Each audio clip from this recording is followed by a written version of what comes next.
오늘 말씀 하나님은 사랑이시라 라는 말씀입니다. 함께 요한일서 4장 16절 말씀인데요. 함께 말씀 봉독하겠습니다.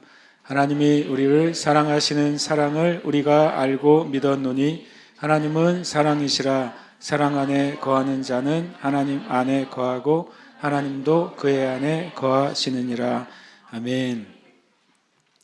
오늘 이 마태복음 우리가 순서대로 제가 말씀을 나누고 있고, 오늘 이제 또 마태복음 말씀에 또 오늘 날짜가 날짜인 것과 관계된 말씀이 있었어요. 오늘 또 5월 18일이잖아요. 대한민국에 큰 아픔이 있던 날이고 또 역사적인 큰 사건이 있던 날이기도 합니다.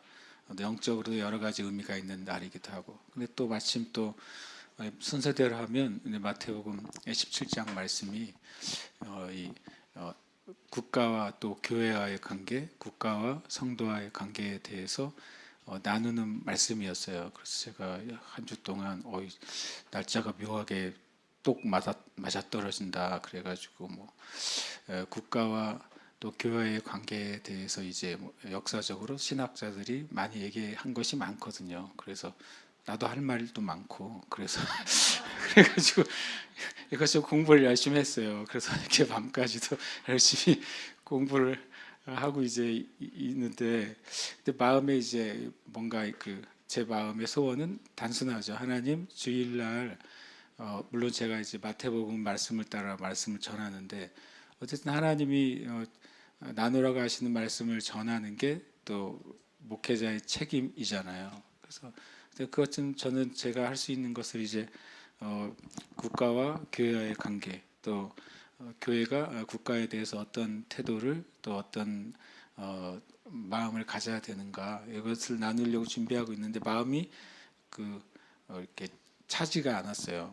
어쨌든 저는 다른 걸 제가 준비하지 못했으니까 그 말씀을 준비하다가 잠이 들었는데, 이제 새벽에 다시 또 이제 일어나서 잠을 설치고 설치는 중에 이 말씀이 그냥 이렇게 제 마음에 살짝 들어왔습니다. 그래서 이 말씀을 잠깐 이제 이렇게 스마트폰으로 봤죠. 누워가지고 보다가 좀 갈등을 좀 하다가, 그래 이게 제 마음에 더 스며 들어왔으니까 이 말씀을 나눠야 되겠다. 그래서 부랴부랴 이제 주보 내용도 부랴부랴 바꿔달라고 문자를 넣고, 그래서 부랴부랴 바꾸게 됐습니다.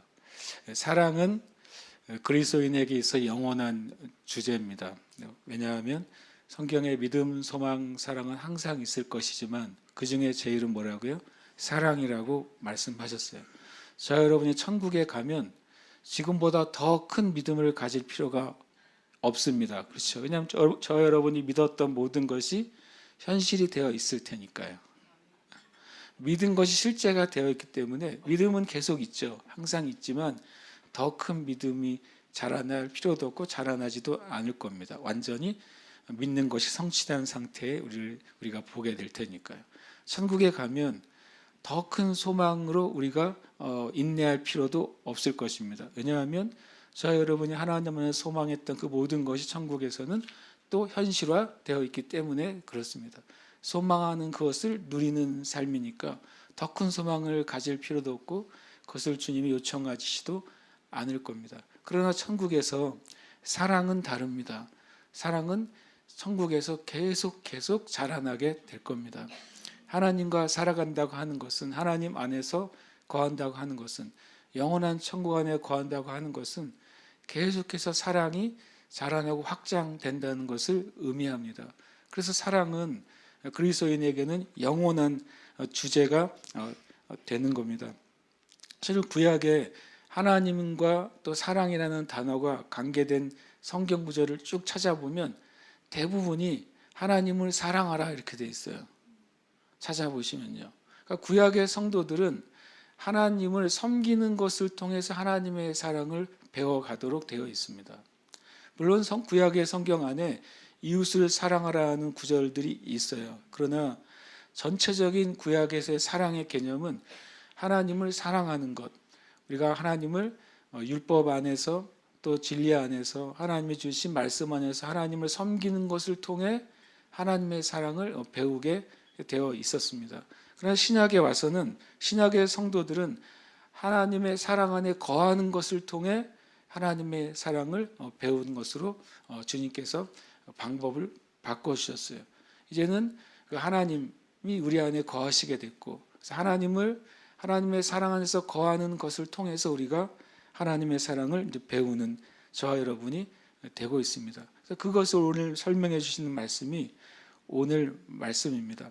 하나님이 우리를 사랑하시는 사랑을 우리가 알고 믿었노니, 오늘의 말씀의 의미는 몇 가지가 아주 단순하고 명백한데요. 첫 번째로는 하나님이 우리를 사랑하시는 사랑을 알고, 그리고 또 하나님이 그 다음에 하나님이 우리를 사랑하시는 사랑을 믿을 때 그 다음에 하나님이 사랑이시라는 사실을 깨닫게 된다는 것입니다. 저와 여러분, 어떻게 하나님이 우리를 사랑하신다는 것을 알 수 있겠습니까? 그것은 아주 단순한데요. 하나님의 사랑이 나타났기 때문에 그렇습니다. 우리가 어떻게 무엇인가를 알고 인지합니까? 그것이 내 앞에 있을 때 그것이구나라고 인지하고 알게 되는 것입니다. 그럼 하나님의 사랑은 어떻게 나타났습니까? 함께 읽겠습니다. 하나님의 사랑이 우리에게 이렇게 나타난 바 되었으니 하나님이 자기의 독생자를 세상에 보내심은 그로 말미암아 우리를 살리려 하심이라. 아멘. 하나님이 어떤 방식으로 하나님의 사랑을 나타내셨느냐, 그래서 우리가 하나님의 사랑을 알 수 있도록 하셨느냐, 그것은 바로 하나님의 독생하신 예수 그리스도를 우리에게 주시는 것을 통해서 하나님의 사랑을 우리에게 나타나셨다는 것입니다. 저와 여러분은 독생자를 우리에게 주신 하나님의 사랑을 다 알지 못합니다. 때때로 하나뿐인 자녀를 잃는 이들의 슬픔을 우리가 접하기도 합니다. 우리는 그 부모님들의 슬픔을 다 알 수가 없죠. 그리고 어떤 방법으로든지 위로하는 것이 어려운 슬픔일 것입니다. 그러나 하나님이 독생자 예수 그리스도를 우리에게 주신 그 죽음은 그것과는 좀 다른 차원인 것입니다. 하나님이 자원해서 독자이신 예수 그리스도를 죽음에 내몬 것, 그것이 하나님이 우리를 사랑하신다는 것을 나타내기 위한 방법이었습니다. 그것도 하나님께서 죄로 말미암아 영원히 죽은 인간을 위해서 예수 그리스도를 죽음에 모신 것, 그것이 하나님이 우리를 사랑하신 것을 나타내시는 방법이었습니다. 성경은 하나님이 예수님을 십자가에 못 박혀 죽게 하실 때 인간의 상태를 로마서 5장은 세 가지로 말씀하세요. 첫 번째로는 인간은 연약한 상태였다고 말합니다.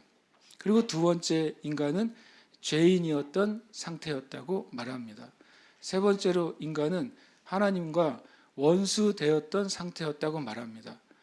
우리가 누군가를 위해 만약 희생한다면 희생할 가치가 있을 때 희생의 의미가 있지 않겠습니까?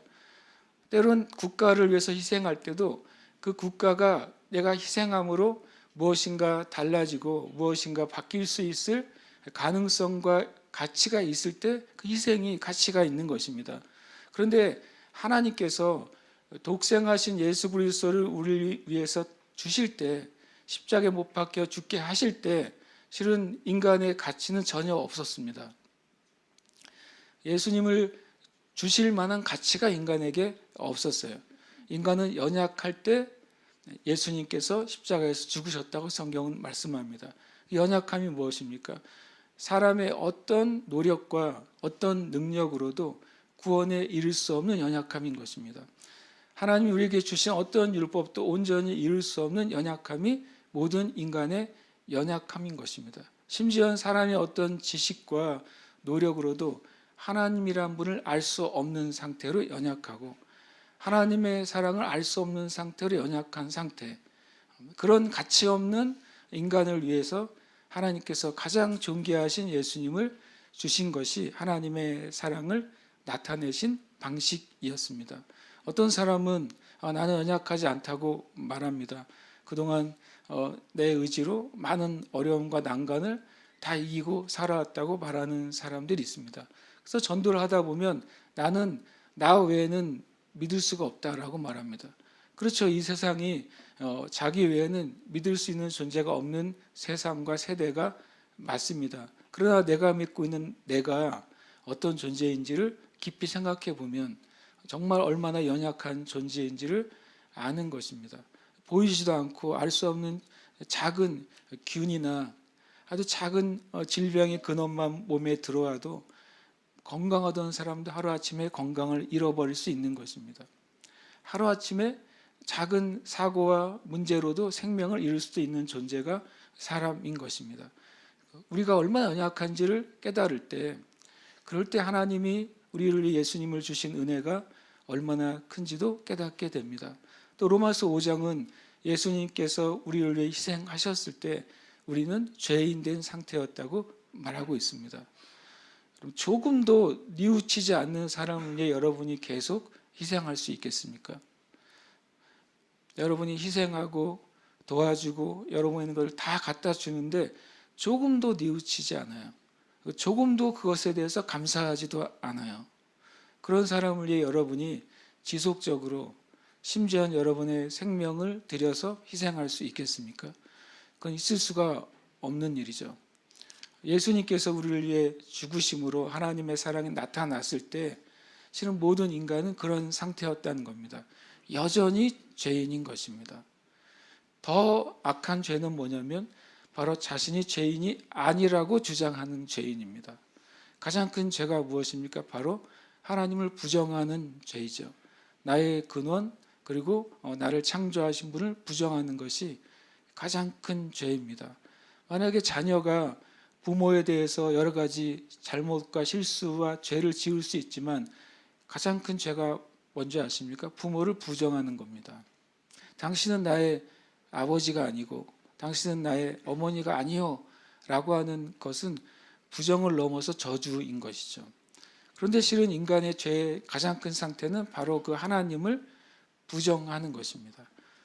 그래서 인간이 하나님에 대해서 조금도 감사하지도 않고 그 하나님을 인정하지도 않는 죄인인 상태에 있을 때 하나님께서는 예수 그리스도를 십자가에 죽게 하심으로 그 사랑을 나타내신 것입니다. 또 로마서 5장에서는 우리가 원수 되었을 때 하나님이 하나님의 사랑을 나타내셨다고 말씀합니다. 원수가 무엇입니까? 실은 원수는 제거의 대상 아닙니까? 그 원수가 제거돼야 편안한 거예요. 우리가 하나님의 원수였다는 사실을 성경은 명확하게 말합니다. 어떻게 원수가 됐습니까? 바로 마귀의 편에 섬으로 원수가 된 것입니다. 하나님을 대적하는 마귀의 편에 서고 하나님을 대적하는 마귀와 같은 생각과 삶으로 살아가는 모든 인류는 하나님의 적이요 원수죠. 그런 면에서는 하나님이 마귀를 영원히 멸하신 것과 같이 인간도 멸하시는 것이 당연한 존재입니다. 그럼에도 불구하고 하나님이 인간을 향해서 하나님의 큰 사랑을 나타내셨어요. 어떤 사람들은 어떤 기적을 경험하면 하나님의 사랑을 알고 믿을 것이라고 생각합니다. 그렇지 않습니다. 하나님의 사랑을 알기 전에는 우리는 하나님의 사랑 안에 진짜로 거할 수가 없는 것입니다. 어떤 사람은 예수 믿고 축복받으면 하나님의 사랑을 알고 믿는다고 생각합니다. 그렇지 않습니다. 예수 믿고 축복을 받았든 예수 믿고 기적을 체험했든 예수님의 죽으심과 그 의미를 알지 않고는 하나님의 사랑을 알고 믿을 수가 없는 것입니다. 여러분, 저와 여러분이 마음에 내가 예수님이 나를 위해 죽으신 그 사랑이 내가 연약할 때, 내가 여전히 죄인이었을 때, 내가 하나님과 원수되는 삶을 살아갈 때에도 하나님이 나를 사랑하셨구나, 그 사실이 믿어지시길 축복합니다. 그럴 때 우리가 하나님의 사랑을 알고 믿게 되는 것입니다. 계속해서 성경은 이렇게 말씀합니다. 하나님은 사랑이시라. 사랑 안에 거하는 자는 하나님 안에 거하고 하나님도 그 안에 거하시는 것이라고 말씀하고 있습니다. 하나님의 사랑을 아는 것이 먼저고, 그리고 하나님의 사랑을 믿는 것이 다음입니다. 그러고 나면 하나님이 사랑이시라는 사실을 깨닫게 됩니다. 하나님은 사랑이시라, 그것은 신학적인 어떤 지식이 아닙니다. 이것은 어떤 사람들이 성경을 다 읽어봤더니 결론이 하나님은 사랑이시다라고 한 결론이 아닙니다. 예수 그리스도를 통해 하나님의 사랑을 만난 사람만 이 사실을 알게 되는 거예요. 하나님은 정말 사랑이시구나 라는 사실을 깨닫게 됩니다. 하나님은 사랑이시라, 사랑 안에 거하는 자는 하나님 안에 거한다고 말씀하고 있습니다. 사랑 안에 거한다고 하는 것은 그 사람의 말하고 행동하는 방식이 사랑하는 방식으로 살아가는 사람을 의미합니다. 여러분이 말하고 행동하는 방식이 사랑의 방식으로 말하고 행동하십니까? 이렇게 말하면 다들 힘들어합니다. 근데 사랑은 다른 말로 이해하고 표현돼야 되는 것입니다. 성경에서는 사랑은 실은 진리와 같은 의미로 사용됩니다. 내가 사랑으로 말한다라고 말할 때 그것은 진리로 말하는 것을 의미합니다. 내가 누군가를 사랑으로 대한다고 말하는 것은 그 사람을 진리 안에서 대한다고 말하는 것입니다. 부모가 자녀를 사랑하는데 자녀가 큰 죄를 저질렀어요. 부모가 자녀를 엄청 사랑하죠. 그래서 그 죄를 덮어줘요. 그것은 사랑하는 것이 아닌 거예요. 다시 말하면 사랑에다가 진리란 말을 넣으면 어떻게 말하고 행동하는 것이 사랑으로 말하고 행하는 것인지를 깨닫게 됩니다. 부모가 자녀를 진짜 사랑한다면 자녀가 큰 죄를 저질렀어요. 그럼 그 자녀를 사랑하는 부모가 어떻게 행동하는 것입니까? 진리 안에서 행동해야 돼요. 이 사랑하는 자녀가 이 죄로부터 벗어나도록, 사랑하는 자녀가 죄를 이겨내도록 그렇게 도와주는 것이 사랑하는 방식인 것입니다. 우리가 최근에 어떤 한 정치인이었던 분의 간증을 들었던 것이 있습니다. 그분이 이제 도지사까지 됐던 분이죠. 그 아들이 마약에 손을 대고 그것 때문에 도지사직도 내려놓고 정치도 포기하고 그 아들을 돕기 위해서, 그리고 아들을 경찰에 신고하죠. 마약을 한 아들을 신고합니다. 그리고 감옥에 들어갔습니다. 그런데 그것 때문에 정말 그분이 하나님을 사랑하고 아들을 사랑하는 것을 사람들이 제대로 알게 됐죠. 오히려 이제는 더 많은 마약 가운데 중독되어 있는 자녀 세대를 위해 그분이 살아가고 있습니다. 사랑은 진리예요. 사랑으로 말하는 것은 하나님의 진리 안에서 말하는 것이 사랑으로 말하는 것입니다. 사랑으로 행동하는 것은 하나님의 진리 안에서 행동하는 것이 사랑으로 행동하는 것입니다. 저와 여러분이 우리 형제 자매들을 사랑하라 할 때 가끔 우리의 감정이나 정서나 우리의 의지가 그것이 합하지 않을 때 우리 스스로 나는 사랑하지 못한다고 말하기도 하고, 또 다른 사람의 형제자매 행동을 보면서 저 사람은 사랑하지 않는 사람이라고 우리가 정죄하고 판단하기도 합니다. 그런데 사랑의 다른 이름은 진리라는 사실을 기억하십시오. 진리 안에서 말할 때 그것이 진짜 사랑으로 말하는 것이 되는 것입니다. 하나님 안에 거하는 사람, 즉 하나님은 사랑이시니까 하나님 안에 거하는 사람은 사랑 안에 거하는 게 되는 것입니다. 또 사랑으로 살아가는 사람은 하나님과 깊은 교제와 임재 안에서 살아가는 사람을 의미합니다. 그럼 어떻게 우리가 사랑이신 하나님과 함께 교제하고 그 임재 가운데 살아갈 수 있겠습니까? 영이신 하나님은 우리와 교통하고 또 우리 안에 거하시기 위해서 인간을 영적인 존재로 창조하셨습니다. 그렇기 때문에 인간이 온전히 영적인 상태에 있을 때 우리는 하나님과 교제하고 그분의 임재 가운데 거할 수 있습니다. 다시 말하면 우리가 영적인 상태에 있을 때 사랑이신 하나님 안에, 진리이신 하나님 안에 거하고 그분과 교제할 수 있는 상태가 되는 것입니다. 그럼 우리가 어떨 때 저와 여러분이 영적인 상태에 있을 수 있겠습니까? 우리는 기도할 때 우리가 영적인 상태에 있게 되는 줄 믿습니다. 그리고 우리가 그것을 아는 것이죠. 저는 저의 기도 제목이 하나 늘었다고 말씀드렸어요. 저의 기도 제목 첫 번째로는 우리 교회 형제 자매님들이 다 진짜 구원 얻는 믿음을 갖는 겁니다. 이것은 저의 영원한 기도 제목입니다. 모든 우리 성도들이 진짜 구원받는 믿음을 갖는 것. 그러면 가짜 구원받는 믿음도 있습니까? 성경이 있다고 말합니다. 진짜 믿음이 아니라 구원받지 못하는 믿음이 있다고 말합니다. 우리 계속 전도폭발에서 외우잖아요. 현세적인 믿음, 세속적인 믿음, 물질적인 믿음은 그것을 위해서, 그것을 얻고 성취하기 위해서 하나님을 믿는 믿음은 진짜 구원받는 믿음이 아니다. 진짜 구원받는 믿음이 뭡니까? 우리의 영혼의 구원을 위해서 오직 예수 그리스도만을 신뢰하는 믿음, 그것이야말로 진짜 구원 얻는 믿음인 것입니다. 우리 세루살렘 교회에 속한 모든 형제 자매님들은 진짜 예수님만을 신뢰하는 구원 얻는 믿음의 사람이 되는 줄 믿습니다.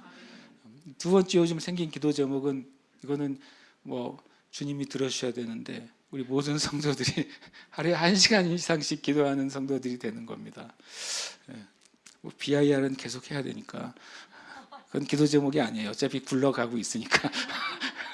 그런데 진짜 1시간 이상 기도하는 성도들이 되는 것, 그것은 그냥 시간이나 어떤 종교적인 행위를 말하는 게 아니라 저 여러분이 기도할 때 우리가 압니다. 우리가 정말 전심으로 기도할 때 우리가 참으로 영의 사람이 된다는 사실을 경험하게 되는 것입니다.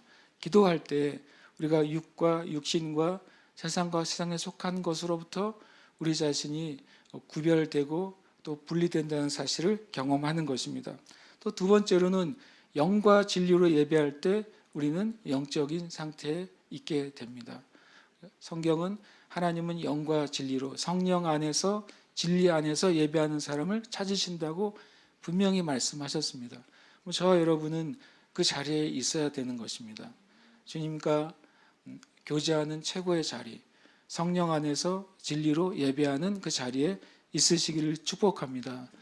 우리가 주일성수 그런 율법적인 면에서 예배를 드려라 하는 것이 아니라 우리가 정말로 하나님 앞에 나와서 예배할 때 우리가 정말 영적인 상태가 되고 사랑이신 하나님 안에서 거하는 삶을 살 수 있게 되는 줄 믿습니다. 그리고 어떻게 할 때 영적인 상태가 될 수 있겠습니까? 바로 말씀을 묵상할 때입니다. 성경은 복 있는 사람을 뭐라고 말씀하십니까? 말씀을 즐거워해서 주야로 그것을 묵상하는 사람이야말로 진짜 복 있는 사람이라고 말씀합니다.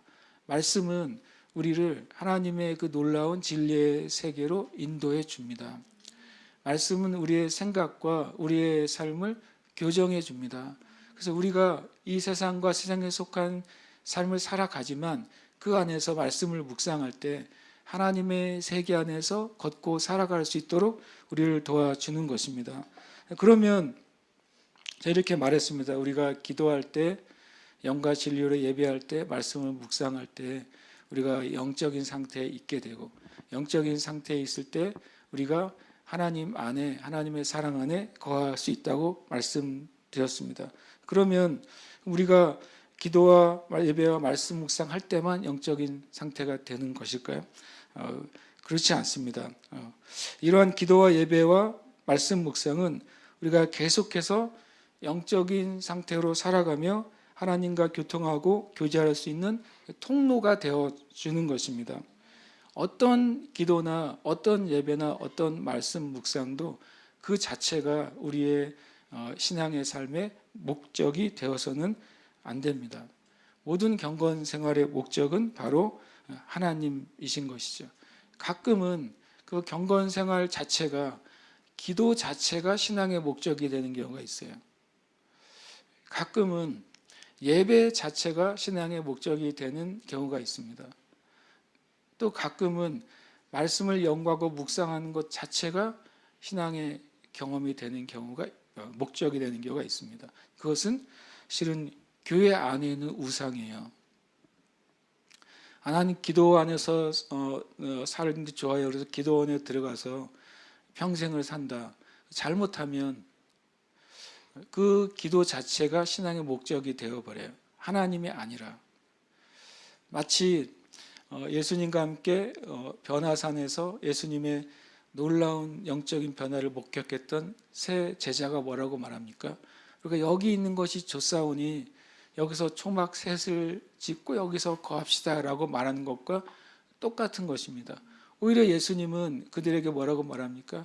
내려가자고 말씀하신 거예요. 그래서 우리의 삶 가운데 경건 생활 자체가 목적이 되는 것은 우리의 기도나 예배나 말씀 묵상의 이유가 되지 않는 것입니다. 이 세 가지는 우리가 계속해서 하나님과 영이신 하나님, 또 사랑이신 하나님, 진리이신 하나님과 교제하며 행할 수 있도록 우리를 도와주는 거룩한 통로가 되는 것입니다. 그래서 우리가 그것을 놓쳐서는 안 돼요. 우리의 삶 가운데 기도하는 삶, 또 예배하는 삶, 말씀을 묵상하는 삶을 붙잡고 있을 때 원래 우리에게 주신 영이신 하나님과 사랑과 진리 안에서 끊임없이 교제하고 그 안에 임재할 수 있는 삶으로 우리가 살아갈 수 있는 줄 압니다. 이 말씀에 보면 하나님도 그의 안에 거하시느니라 라고 사랑에 대해서 하는 결론을 내려줍니다. 바로 이러한 사람 안에 하나님이 거하신다는 것입니다. 하나님의 사랑 안에 거하는 사람, 영으로서 하나님과 교제하고 그 임재 가운데 행하는 사람, 그 사람이 하나님이 거하신다고 말씀합니다. 요즘 보면 뭐 입는 거든 먹는 거든 타는 거든 다 엄청 높은 수준의 것들을 사람들이 추구하는 삶을 살지 않습니까? 수억 원 하는 슈퍼카가 있다 할지라도 그 슈퍼카를 타는 운전사가 사기꾼이면 그 슈퍼카는 사기꾼의 차가 되는 겁니다. 그 슈퍼카를 타는 사람이 술 주정뱅이이면 그 차는 언제든지 사람들을 죽일 수 있는 아주 살벌한 차가 되는 겁니다. 사람도 그 안에 사단과 사단의 생각에 마음을 빼앗기고 그것을 허용하기 시작하면 언제든지 죄와 악들이 흘러나오는 통로가 되는 것입니다. 그러나 하나님이 거하시는 사람이 되면 하나님의 선하고 거룩한 통로가 되는 것입니다. 하나님이 거하시는 사람이 되면 하나님의 능력과 생명의 통로가 되는 것입니다. 결국에는 그리스도인은 하나님의 사랑을 경험하는 만큼 하나님의 사랑을 나타내는 존재가 되는 겁니다. 저와 여러분이 오히려 우리가 마음을 들여야 될 것은 그 하나님의 사랑을 경험하는 것에 우리의 삶을 집중하는 것입니다. 우리는 경험하는 만큼 그것을 드러내게 돼 있어요. 제가 이제 목사님들과 이제 BIR을 하면서 다시 또 어성경 강의를 열심히 듣고 이번엔 막 필기를 하면서 든다 그랬잖아요. 약간 목사님들 하니까 긴장이 돼가지고 그래가지고 열심히 처음에 이 왜 강의를 내가 필기를 하는 건 지금 핵심 내용을 필기를 하면서 적는데 그 중에 4-2강인가 거기에 그 말이 저한테 확 다가왔어요. 거기 영광 얘기를 하시는데 영광은 뭐라고요? 반사하는 것이다. 하나님의 성품과 하나님의 본질을 반사하는 것이 영광이라고. 그 말은 저도 많이 해왔고 그리고 익히 아는 말인데 그날 굉장히 저 안에 그게 어떤 은혜가 됐어요. 그렇구나. 내가 하나님의 사랑을 경험하면 나를 통해 하나님의 사랑이 영광으로 드러나는 겁니다. 하나님의 사랑을 경험하는 방법이 성경에는 최소한 3가지가 나와요. 하나는 예수 그리스도를 통해서 하나님의 사랑을 경험하는 것입니다. 이게 최고의 방법이죠. 왜냐하면 예수님을 통해 하나님의 사랑이 나타났기 때문에 우리가 예수님을 묵상하고 또 예수님을 더 알기를 원할 때 자연스럽게 하나님의 사랑을 경험하게 돼요. 그리고 그것은 자연스럽게 나의 삶 가운데 예수 그리스도의 사랑이 하나님의 영광으로 반사돼서 나타나는 것입니다. 여러분 주님을 더 알기를 말 자체도 갈망하시길 축복합니다. 그냥 기도할 때 아주 단순한 기도를 하세요. 하나님, 저는 예수님을 더 알고 싶어요. 예수님의 마음을 더 알고 싶어요. 예수님의 생각을 알고 싶고 예수님의 사랑을 알고 싶어요. 실은 그 고백이 하나님의 은혜 안으로 들어가는 통로가 됩니다. 기독교는 진짜 고백의 종교예요. 고백하는 것을 받는 것입니다. 믿음으로 선포하는 것을 받는 것입니다. 알아서 해주시겠지, 그것은 의외로 성경적이지 않습니다. 고백할 때 하나님의 진리를 바탕으로 고백하고 말할 때 그것을 얻는 것입니다. 두 번째, 하나님의 사랑을 경험하고 체험하는 길은 성령을 통해서 경험합니다. 성령님은 하나님의 사랑을 우리에게 가져다 주시는 분이고 깨닫게 주시는 분인 것입니다. 말씀 함께 읽겠습니다. 사랑하지 아니하는 자는 하나님을 알지 못하나니 이는 하나님은 사랑이심이라 라고 말했습니다. 이 성령과 함께 우리가 하나님의 사랑을 경험하는 통로는 바로 옆에 있는 형제 자매를 통해서입니다. 옆에 있는 형제 자매들을 사랑할 때 우리가 하나님의 사랑을 경험하게 돼요. 이 말씀 함께 읽겠습니다. 소망이 우리를 부끄럽게 하지 아니함은 우리에게 주신 성령으로 말미암아 하나님의 사랑이 우리 마음에 부은 바 됨이니. 아멘. 성령은 첫 번째, 성령이 성경에서 소개될 때 어떤 영으로 소개됩니까? 진리의 영으로 소개됩니다. 여기서 그 진리의 성령님이 우리에게 뭘 가져다 준다고요? 하나님의 사랑을 우리에게 부어주신다고 말합니다. 진리의 영이신 성령님이 또한 사랑의 영이신 것입니다. 그래서 진리와 사랑은 같은 거예요. 고린도전서 13장을 사랑장이라고 이름을 붙였는데 사랑은 오래 참고 거기에다 진리를 넣어서 보셔도 똑같습니다. 내용은. 진리와 사랑은 같습니다. 왜냐하면 한 영으로부터 우리에게 부어지기 때문에 그렇습니다. 또 성령님은 예언의 영이잖아요. 그럼 예언 안에 뭐가 있어야 되는 것입니까? 진리와 사랑이 있어야 되는 것입니다. 하나님의 사랑이 없는 예언은 가짜예요. 하나님의 진리가 없는 예언도 가짜예요. 한 성령, 한 영으로부터 우리에게 오시는 것이기 때문에 그렇습니다. 우리가 하나님의 사랑을 경험하면 하나님의 사랑이 흘러나갑니다. 하나님의 사랑을 경험하는 방법은 예수 그리스도를 아는 것입니다. 또 성령님 안에 있는 것입니다. 그리고 또 다른 형제 자매들과 관계 가운데 우리는 하나님의 사랑을 경험하게 되는 것입니다. 저와 여러분이 이미 사랑으로 부어져 있는 사랑의 사람임을 믿으시기를 축복합니다. 많은 사람 나는 사랑하기가 어려워요 라는 표현을 씁니다. 그러나 그렇지 않습니다. 왜냐하면 가장 큰 하나님의 사랑이 예수님을 통해 저와 여러분에게 나타났고 그리고 주어졌고 부어져 있기 때문에 그런 줄 믿습니다. 함께 이 시간 기도하겠습니다. 함께 이 시간 우리 고백하고 기도하겠습니다. 함께 고백합니다. 내가 연약하고 죄인이었고 하나님과 원수였음에도 하나님은 나를 사랑하셨습니다. 아멘. 한 번 더 고백하겠습니다. 내가 연약하고 죄인이었고 하나님과 원수였음에도 하나님은 나를 사랑하셨습니다. 아멘. 고백합니다. 하나님께서 성령을 통해 하나님의 사랑을 주셨으므로 나는 사랑할 수 있습니다. 아멘. 한 번 더요. 하나님께서 성령을 통해 하나님의 사랑을 주셨으므로 나는 사랑할 수 있습니다. 아멘. 고백합니다. 나는 진리의 사랑 안에서 생각하고 행동함으로써 하나님의 사랑 안에 거합니다. 아멘. 한 번 더요. 나는 진리의 사랑 안에서 생각하고 행동함으로써 하나님의 사랑 안에 거합니다. 아멘. 여기에 우리의 이름을 넣어서 성 빼고 이름 넣어서 고백하면서 주님 이 고백이 저의 진실한 고백입니다.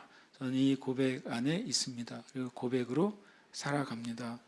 우리가 믿고 고백할 때 그것이 우리의 삶 가운데 역사하는 것을 우리는 믿습니다. 함께 이 시간 우리 이름을 넣어서 고백하고 하나님 제가 이대로 살도록 은혜를 더해 주시고 믿음을 더하시고 인도하여 주시옵소서. 기도하겠습니다.